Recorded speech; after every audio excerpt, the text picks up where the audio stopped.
기도하겠습니다. 사랑해 주님 감사합니다. 오늘 또 우리 함께 목자 모임으로 말씀을 준비하고 내일 또 함께 드릴 예배를 사모함으로 또 기대하려고 합니다. 이 시간 주님께서 우리와 함께하여 주셔서 모든 말씀이 우리에게 소중하고 더욱더 하나님 나라의 질서를 이루는 말씀 되게 하여 주옵시고 특별히 시간을 구별하여 함께 모여준 모든 목자들에게 은혜 베풀어 주셔서 하나님 그 삶을 늘 돌보아 주시고 또 하나님 어려움이 없도록 또 사역에 집중할 수 있도록 함께하여 주시옵소서. 먼저 그의 나라와 의를 구할 때 하나님께서 약속하셔 주신 것처럼 모든 것을 더하여 주시는 은혜가 우리 목자들에게 함께 있게 하여 주시옵소서. 감사를 드리며 예수님의 이름으로 기도드립니다. 아멘. 자, 이번 주에 이제 함께 볼 말씀은 로마서 13장 1절부터 7절까지의 말씀입니다. 우리가 계속 로마서 12장 이후의 본문을 배워가고 있는데요. 12장 1절부터 2절까지는 우리가 복음의 자비를 경험한 자들답게 우리 몸을 하나님께서 기뻐하시는 산 제물로 드려야 할 것을 이야기했고, 그것을 위해서 우리는 항상 이 세대를 본받지 않고 하나님의 선하시고 기뻐하시고 또 온전하신 뜻이 무엇인지를 잘 분별해야 할 것을 배웠습니다. 자, 그러면서 이제 12장 3절부터 13장 마지막까지 한 주제로 이어지는데요. 그것은 바로 사랑에 대한 이야기죠.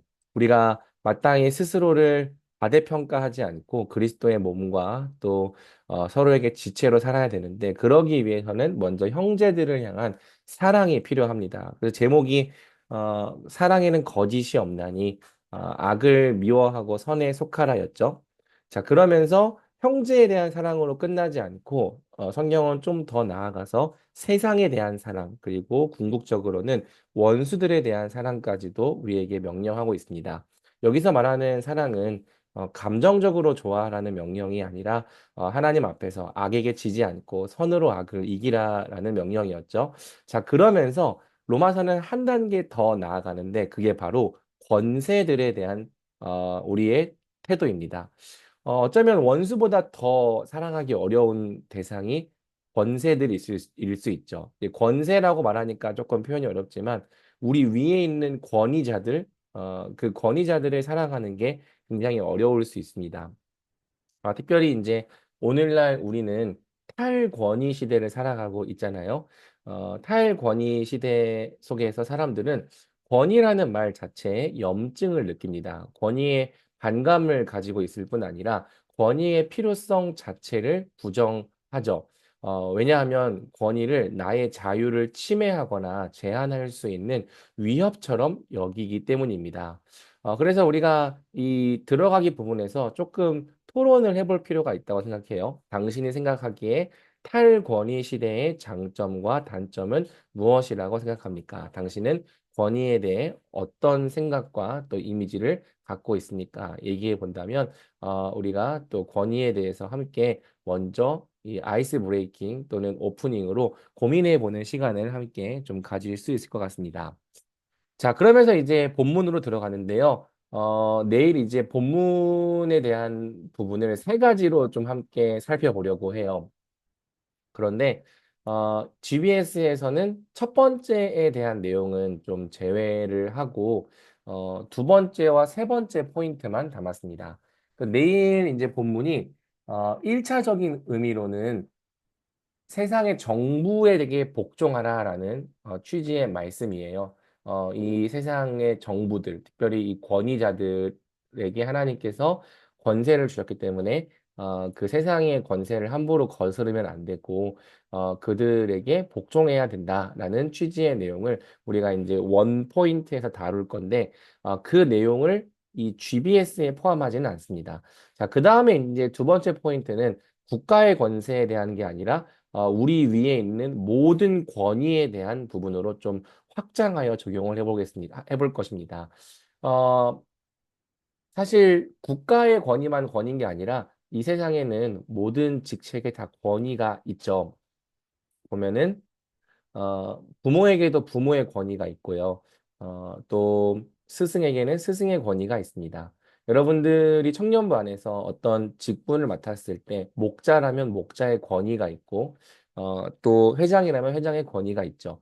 권위가 있다. 근데 1절은 모든 권위가 누구로부터 난다고 가르치냐면 모든 권위는 다 하나님께서 정하신 바다라고 이야기를 하는 거죠. 그러니까 어떤 권위든 하나님께서 세우시는 거기 때문에 우리가 함부로 업신여겨서는 안 되고 그러한 태도를 갖고 권위를 대하는 자는 심판을 자취할 것이다라고 이야기를 하는 것입니다.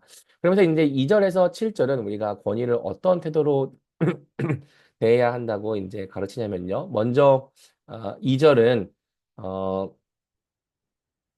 권세를 함부로 거스르면 안 된다. 거스르는 자들은 심판을 자취할 것이다. 이런 취지에서 이제 이야기를 하고 있죠. 권위를 함부로 안 된다. 그다음에 3절 하반절에서는 어, 권위 앞에서 선행을 해야 한다. 그러니까 권위를 함부로 거스르지 않고 권세 앞에서 항상 선행을 해야 된다라는 이야기를 하고 있고요. 그다음에 이제 5절에서는 두려움 때문이 아니라 양심을 따라 복종해야 한다.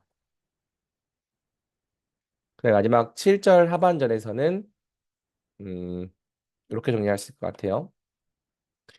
두려워할 자를 두려워하며 존경할 자를 존경해야 한다. 이것이 이제 성경이 기본적으로 권위에 대해서 가르치는 바죠. 왜 이렇게 해야 되는지에 대해서 제가 해설을 적어 놓았습니다. 한번 이 해설을 우리 은지가 한번 읽어봐 줄래요? 여기 있는 이 해설. 하나님은 세상을 다스리시되 하나님은 세상을 다스리시되 사람에게 다스릴 수 있는 권위를 주셔서 함께 다스리게 하셨습니다. 따라서 권위와 다스림은 항상 함께 갑니다. 권위가 있어야만 다스릴 수 있기 때문입니다. 사람이 하나님이 주신 권위를 갖고 하나님의 뜻대로 잘 다스릴 때 세상에는 하나님 나라의 질서가 이루어집니다. 그리고 사람은 하나님 나라의 질서가 가득한 세상에서 복과 안식을 누립니다. 그러나 사람은 권위를 부정하고 질서를 무너뜨렸습니다.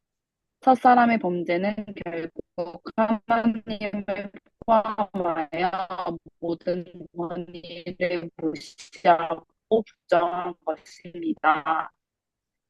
권위가 부정되면 통치를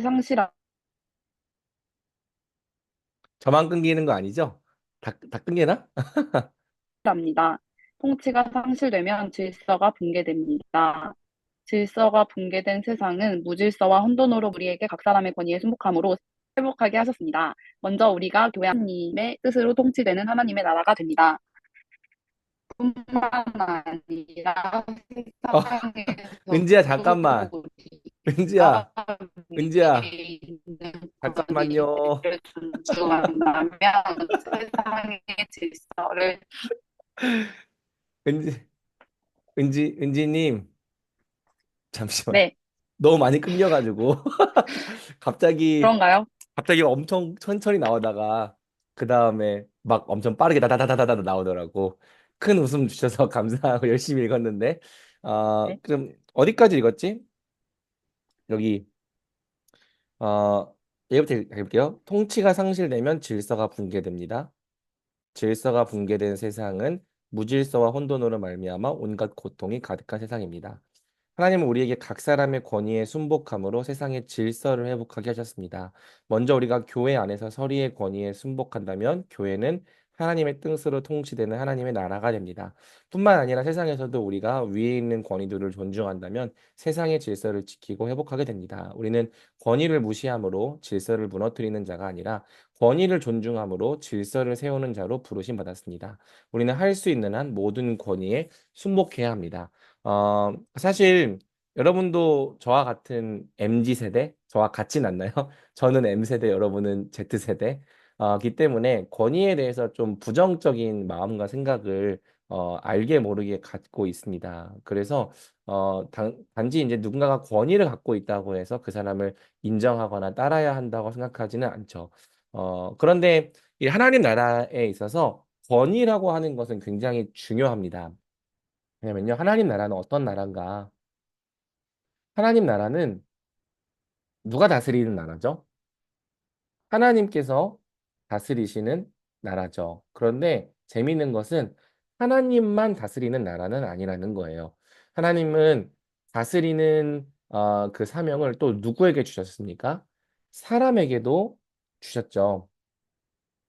그래서 하나님 나라는 사람도 다스리는 나라입니다. 근데 이때 하나님께서 사람이 다스릴 수 있게끔 다스릴 수 있는 권위를 주셨다는 거예요. 그 권위가 뭐냐면 바로 하나님의 형상이죠.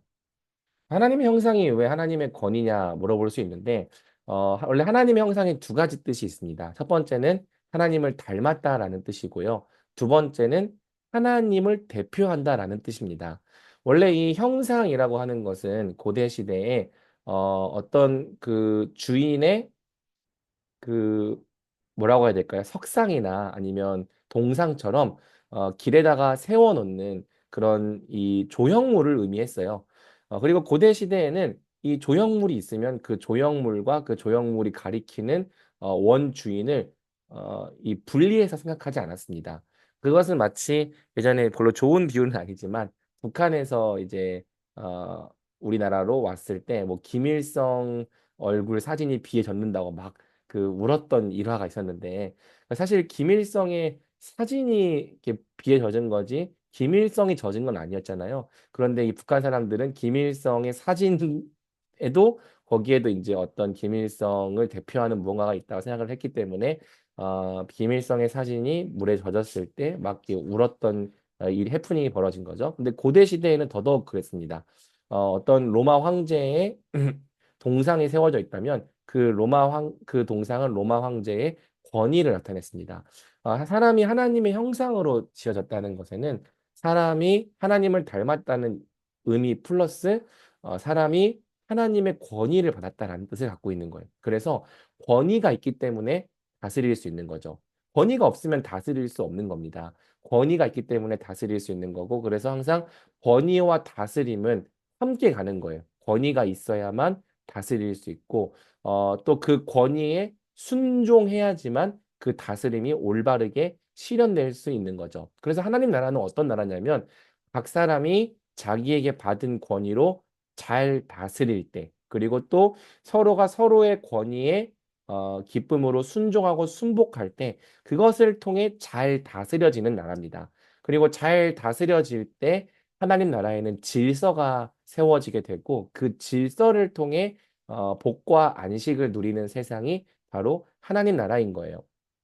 예수님도 보좌 우편에서 세상을 다스릴 수 있는 이유는 하나님께 세상을 다스릴 권위를 받으셨기 때문이죠. 권위가 없으면 다스릴 수 없다.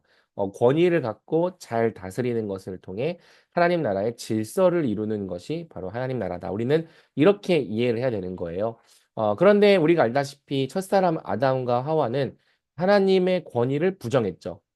당신이 하나님인 게 싫다. 왜 당신의 명령을 따라야 하느냐라고 말하면서 하나님의 권위에 복종하기를 거부하고 자기 스스로 권위가 되려 했습니다.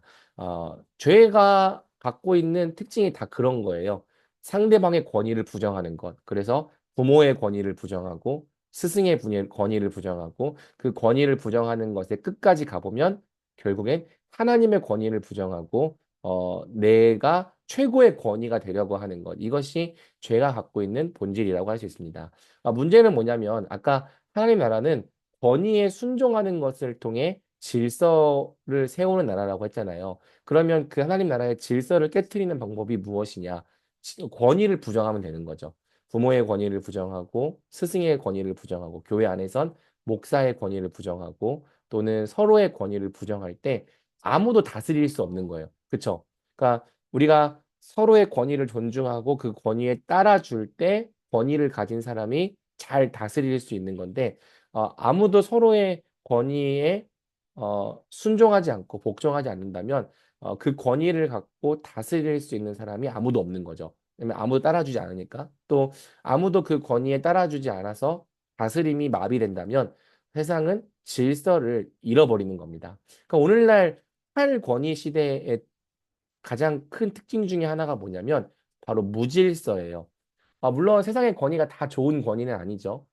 안 좋은 권위도 많이 있었습니다. 그런데 권위가 어쨌든 안 좋은 권위든 좋은 권위든 권위가 존재할 때는 일정 수준 이상의 질서를 갖거든요. 근데 이 권위가 부정되어 나면은 질서가 무너지는 거예요. 그럼 질서가 무너질수록 사람은 더더욱 고통스럽게 살아갈 수밖에 없는 거죠. 그래서 성경은 우리가 질서를 무너뜨리는 자가 아니라 질서를 세우는 자로 살아가기 위해서 각 사람에게 있는 권위를 존중해야 한다고 말하는 것입니다. 일단 교회 안에서는 우리가 당연히 다른 사람의 권위를 존중해야겠죠. 목사에게만 권위가 있는 게 아니고요. 각 사람에게 다 권위가 있어요. 목자에게도 권위가 있습니다. 목자도 권위가 있고 대표 목자도 권위가 있고 팀장들에게도 권위가 있는데 우리가 그리스도를 경외함으로 피차 복종하라라는 에베소서 말씀처럼 서로의 권위를 인정하고 기꺼이 순종하려고 할 때 우리는 교회 안에서 하나님 나라를 이루어 가게 될 거예요. 그 다음에 이제 세상에서도 우리가 권위에 순복할 필요가 있는데 이게 어려운 이유는 아까 말했던 것처럼 세상의 권위가 항상 좋은 권위는 아니기 때문이죠. 우리는 굉장히 꼰대 같은 사람을 만나기도 하고 참 어, 인정하기 싫은 사람을 만나기도 하지만 하나님은 우리가 권위를 함부로 하고 업신여겨서 질서를 무너뜨리는 것을 원하지 않으십니다. 우리가 세상에서 질서를 유지하고 또 세우는 데 이바지하려면 정말 부당하고 악한 요구를 받지 않는 이상 우리 위에 있는 그 권위를 기본적으로 존중하는 태도를 가져야 하는 거죠. 그래서 첫 번째는 이제 지금 하나님께서 나를 불러주신 그 자리가 어디인가, 그리고 지금 내 위에 있는 권위가 무엇인가, 나는 나의 권위자들을 어떤 태도로 대하고 있는가 한번 반성해보고 오늘 말씀을 통해 적용해야 될 부분이 무엇인지를 고민해 보면 좋겠습니다. 네, 마지막 설교의 세 번째 포인트에서는 어, 바로 당신이 좋은 권위가 되어야 한다라는 취지에서 좀 적용을 해 보려고 합니다. 세상에는 좋은 권위가 많이 필요하죠. 어, 역설적이지만 권위가 존중받지 못하는 이 탈권위 시대일수록 좋은 권위가 진짜 많이 필요합니다. 권위가 무조건 없다고 좋은 게 아니라 건강하고 좋은 권위, 신뢰할 수 있는 권위가 세상에는 많아야 되는 거예요. 왜냐하면 아까 얘기했던 것처럼 하나님은 권위를 주시고 권위를 통해 다스리게 하시기 때문이죠. 좋은 권위가 무엇일까에 대해서 먼저 우리가 성경 본문을 통해 찾아볼 건데요. 4절 상반절을 보면은 이런 표현이 나옵니다. 하나님의 사역자가 되어라는 표현이 나오고 그다음에 6절 하반절을 보면은 하나님의 일꾼이 되어라는 표현이 나옵니다. 그러니까 권위라고 하는 것을 고민해 볼 때 어떤 권위가 좋은 권위인가? 그것은 바로 내 위에 더 높은 권위가 있음을 인정하는 권위, 그리고 내게 주어진 권위의 목적을 이해하는 권위라고 할 수 있을 것 같아요. 그래서 4절 하반절은 권위의 목적을 하나님의 사역자가 되는 것이다. 6절 하반절은 하나님의 일꾼이 되는 것이다. 그래서 이런 권위를 우리가 한마디로 뭐라고 말할까? 청지기적 권위라고 좀 표현을 해볼 수 있겠는 거죠. 한번 우리 남자 지수가 진호킴이 한번 여기 해설 읽어 줄래요? 성경이 증언하는 바르고 좋은 권위는 하나님의 사역자와 일꾼으로서의 권위, 즉 청지기로서의 권위입니다. 청지기적 권위란 내게 주어진 권위가 본래 내 것이 아니라 하나님께서 잠시 맡겨주신 것임을 인정하는 권위입니다. 내 기득권을 챙기라고 주신 권위가 아니라 권위 아래에 있는 자들에게 하나님의 사역자로서 선을 베풀라고 주신 권위임을 고백하는 권위입니다. 하나님의 나라가 올바른 권위와 다스림을 통해 질서를 이루는 나라임을 기억한다면 이 세상에 하나님 나라를 보여주는 가장 강력한 방법 중 하나는 바로 우리가 하나님의 청지기로서 맡겨진 권위를 잘 발휘하는 것입니다. 역설적이지만 권위가 존중받지 못하는 탈권위 시대일수록 좋은 권위가 많이 필요합니다. 크든지 작든지 맡겨진 권위 안에서 하나님의 통치를 대행하는 좋은 권위가 많이 세워져야 합니다. 하나님의 백성이 바로 그런 권위가 되어야 합니다. 하나님께서 권위를 주신 목적을 바르게 이해하고 하나님의 사역자와 청지기로서 권위를 잘 사용하고자 할 때 우리는 맡겨진 자리에서 세상의 빛을 비추는 좋은 권위자가 될 것입니다. 하나님은 바로 우리가 세상의 구석구석에서 좋은 권위를 발휘하는 자들이 되기를 원하십니다. 네. 그러니까 좋은 권위란 내게 주어진 권위의 목적을 잘 이해하는 권위. 그러니까 이걸 가지고 나의 어떤 이득을 챙기라고 주신 권위가 아니라 내게 맡겨진 자들을 선으로 잘 섬기라고 주신 권위임을 이해하는 권위. 이걸 한마디로 청지기적 권위라고 이해해 본다면, 그 청지기적 권위를 통해서 세상을 섬기는 좋은 권위가 많이 필요한 거죠. 그래서 사실 여러분 청년들이라서 여러분 중에서는 사실 권위를 가진 사람이 그렇게 많지는 않습니다. 근데 여러분들에게도 권위는 있는 거예요. 지금 목자들이잖아요. 근데 보면은 세상에는 좋은 권위가 많이 필요한 거예요. 일단 저도 부모잖아요. 부모라고 하는 건 자녀에게 있어서 좋은 권위를 보여줘야 되는 위치인 거죠. 그래서 자녀들을 함부로 학대하지 않고 왠지 마음에 찔리긴 한데 아무튼 자녀들을 사랑으로 대하면서 하나님의 어떤 선하심과 또 돌보심을 대행하여 보여주는 그런 권위일 때 좋은 권위자일 수 있겠죠. 또 여러분 중에서는 이렇게 누군가의 선배에 있을 텐데 선배로서 좋은 권위를 나타낸다는 건 어떤 권위일까? 또 여러분 중에서 교사가 되려고 하는 사람, 또 이미 교사인 사람이 있는데 교사도 권위가 있죠. 교사로서 좋은 권위를 갖고 하나님의 빛을 비추는 일이란 어떤 일일까?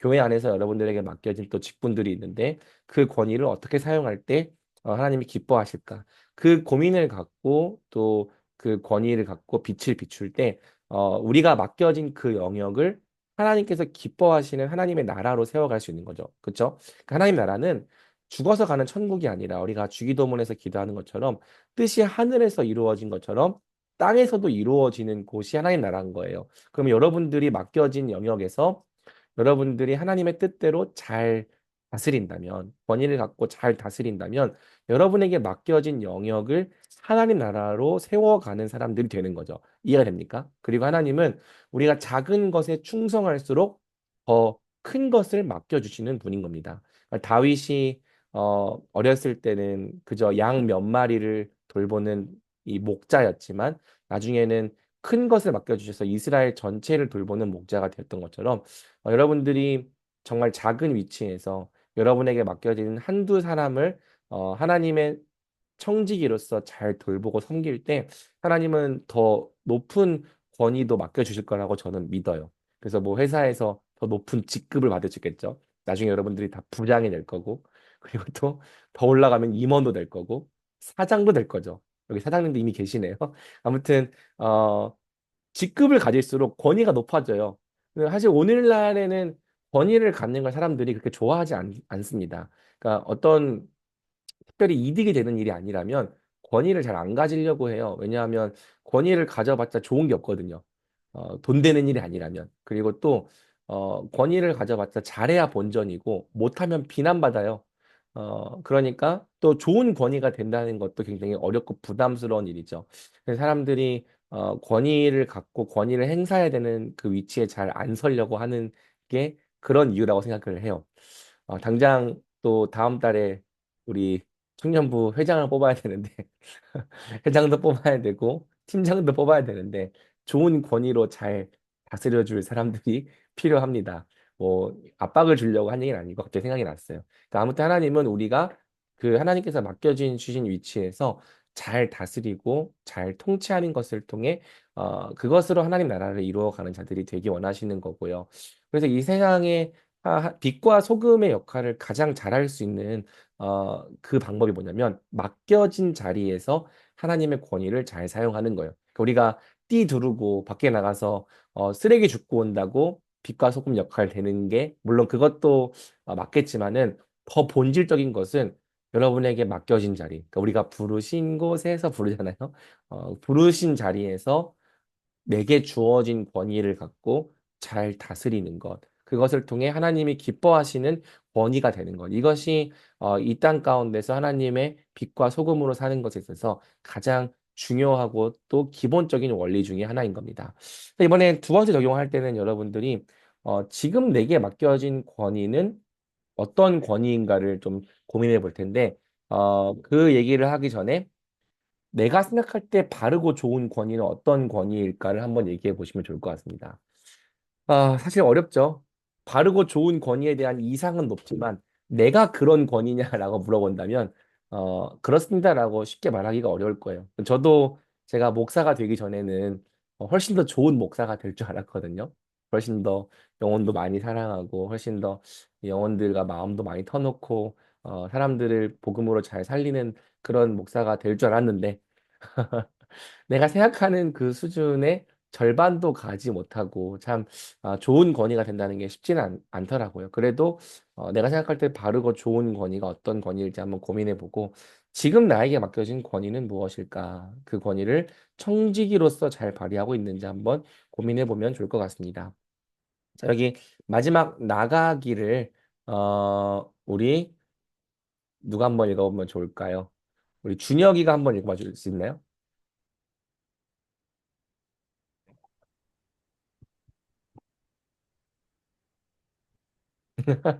위에 있는 권위를 잘 섬기는 것도 내게 맡겨진 권위를 잘 발휘하는 것도 오늘날과 같은 탈권위 시대에는 결코 쉽지 않은 일입니다.